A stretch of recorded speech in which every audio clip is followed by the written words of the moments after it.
আরে সারাদিন কারেন্টও চলে যায়, কারেন্ট বিদ্যুৎ অফিসের লোকটা যদি পাইতাম তাহলে বাইন্দা রাখতাম যেরা।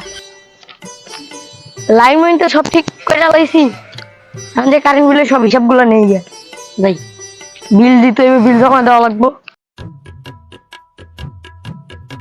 যাই কাঁঠাল গাছের অনেক যাই বই গা, এই রোদে ভিতরে বইব কেডা। যাই মিটারের টাকা লিখি।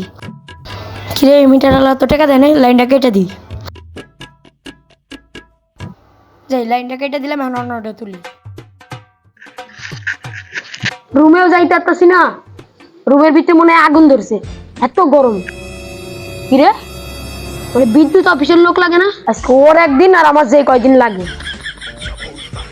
কিরে দুই মিনিট ভয় পেয়ে গেছি না, তুই ভয়ের কি দেখছোস? তুই এনে আয় আমার লগে, চল তোর মিষ্টি খাওয়াইবি। ভাই মিষ্টি নয় চলেন, এবার আমার বিদায়ছেন কে ভাই খালা না, তুমি ঝাড়ু দিয়ে একটা থাকো। ভাই ভাই ভাই মাফ করে দেন ভাই, ভাই আর জীবন। আহ কি শান্তি, আর কারেন্ট যাইব না।